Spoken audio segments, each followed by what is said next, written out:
احسان کے دو معنی ہیں۔ آج ہم لوگ یہ سمجھتے ہیں کہ کسی کے ساتھ اچھائی کرنا، عرف عام میں اس کو صرف احسان کہتے ہیں، اور کچھ دوسرا معنی جو عبادت کے ساتھ خاص ہے اس کو احسان سمجھتے ہیں۔ احسان دو معنوں میں ہے۔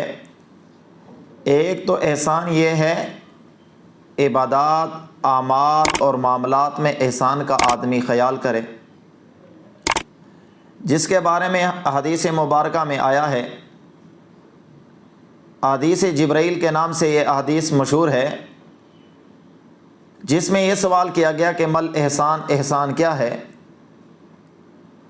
تو فرمایا ان تعبد اللہ کانک تراہ فإن لم تکن تراہ فإنہ یراک، کہ جب تو کوئی عبادت کرے تو یوں سمجھ کے تو اللہ کو دیکھ رہا ہے۔ اگر تیری یہ کیفیت نہیں تو یہ ہونا چاہیے کم از کم کہ اللہ تو تجھے دیکھ رہا ہے۔ اصل احسان کی کیفیت ہی یہی ہے کہ ہر بات میں، ہر معاملات میں، اٹھنے بیٹھنے میں انسان یہ سمجھے کہ اللہ مجھے دیکھ رہا ہے۔ ایک اللہ والے کے پاس اس کا مرید آیا، کہنے لگا کہ حضرت مجھے احسان کا رتبہ حاصل ہو گیا کہ یعنی میں جب نماز پڑھتا ہوں تو مجھے یہ خیال آتا ہے کہ اللہ مجھے دیکھ رہا ہے۔ تو ان بزرگوں نے کہا ماشاءاللہ یہ تو بہت اچھی بات ہے کہ آپ کو احسان کا درجہ حاصل ہو گیا۔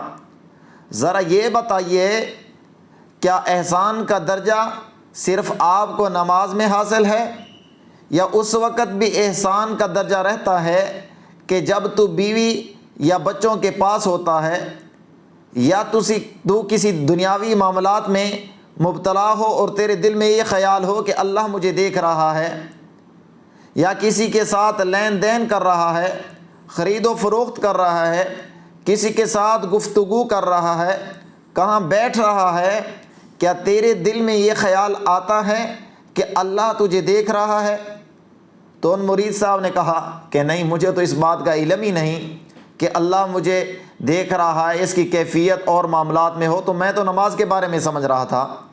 حالانکہ ان تعبد اللہ کانک تراہ فإن لم تکن تراہ فإنہ یراک، اس کا معنی یہ ہے کہ انسان ہر معاملے میں یہ خیال کرے کہ اللہ مجھے دیکھ رہا ہے، پھر انسان کی کیفیت ہی بدل جائے گی۔ اور دوسرا احسان کا معاملہ عام مخلوقات کے ساتھ ہے کہ آدمی تمام مخلوقات کے ساتھ احسان کا معاملہ کرے۔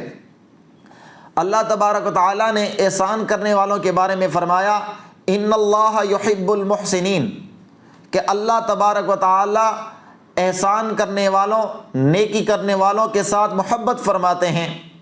اور جگہ فرمایا وَسَنَزِيدُ الْمُحْسِنِينَ، کہ اللہ تبارک و تعالیٰ فرماتے ہیں کہ میں ان کو زیادہ دوں گا جو احسان کرتے ہیں۔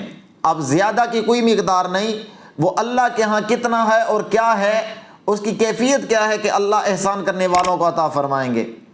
اور جگہ فرمایا لَمَعَ الْمُحْسِنِينَ، کہ اللہ نے فرمایا میں تو محسنین کے ساتھ ہوں۔